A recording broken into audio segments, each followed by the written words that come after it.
Hello and welcome to Rotten Reviews. Folks, some days in this world seem to be comprised of pure chaos. Yet others have little nuggets of fortune and fate lined up neatly in serendipitous rows for us to admire.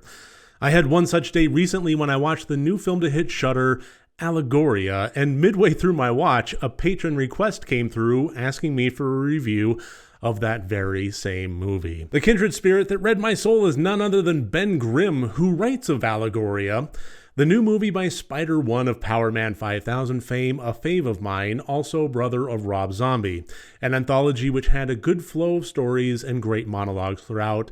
Would like to see what you think. So we share a mind when it comes to playlist picks, but do we share the same mind when it comes to subjective evaluation of the Spider-1 film? Allegoria is not a traditional anthology film, skewing the traditional structure of compartmentalized stories occasionally bleeding into a wraparound narrative. Instead, it is a loose collection of characters and their stories that intertwine together in methods that perform successful callbacks but are not integral to each other's existence.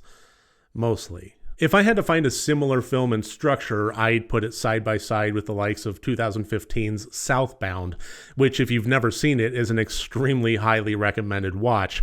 However, the similarities that Allegoria shares with Southbound start and stop at structure, proving itself to be a unique watch in every other way. The characters and their stories all follow fairly repeated patterns.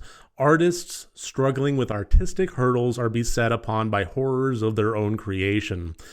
The nature of the artists, their hurdles, and the horrors are for the most part a slot machine of options, each reel clicking into place until that particular story has revealed itself for the viewer. The actor / writer / sculptor / painter / musician come face to face with surface truths / pretentiousness / overinflated ego / diving into the deep end of philosophy, only to find themselves looking at the fruits of their struggle in bloody and gory fashion. I'll be absolutely honest, it took me a while to really get into this movie.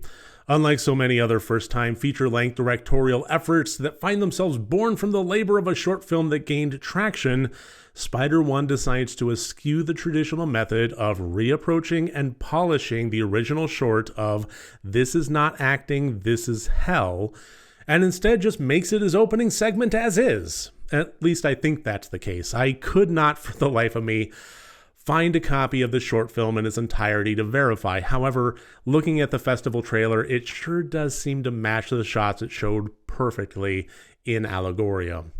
In the end, as the credits rolled, I reflected and found a lot to like about this movie. The gore, the violence, the music, and a lot of the performances were played well.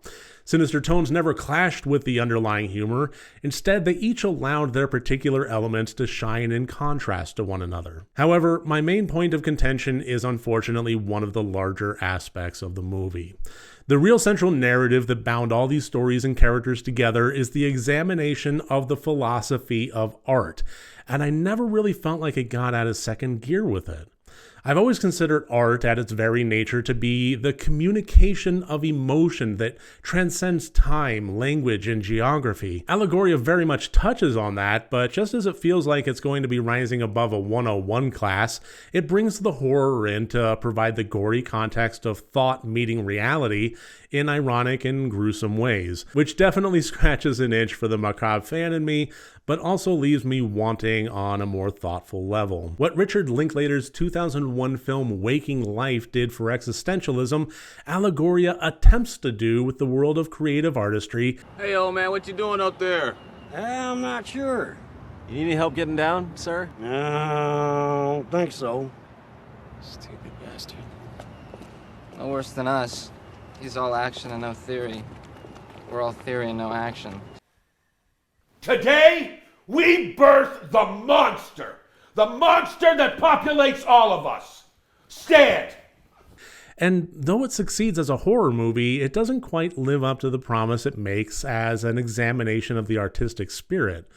Additionally, it did have me wondering at times if I had finally seen a movie that was critic-proof, so often driving ironic daggers into the characters' failings that mirrored the efforts of the movie itself. It felt very much like taking a preemptive dive on its own dagger. As much as I love the friends I have that surround themselves in a rich tapestry of razor-sharp, self-deprecating humor born from deep introspection, I also know all too well the awkward moment of realizing that someone you love is traveling further into the territory of making fun of themselves before other people get the chance to. It's a defense mechanism that can hurt if taken too far, getting your digs in early to beat other people to the punch.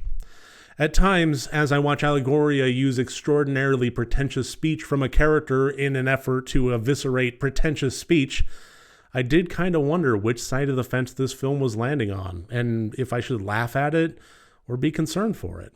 If it was the latter, it had me wondering if any real criticism would be perceived as punching down. I find this film to be one I'm having difficulty giving a blanket recommendation. I think a lot of horror fans might find this to be just too slow, putting a lot of dialogue and thought on the table as a prerequisite to get to the viscera. Meanwhile, artists and philosophy lovers might find those particular waters to be a bit too shallow to really dive in fully.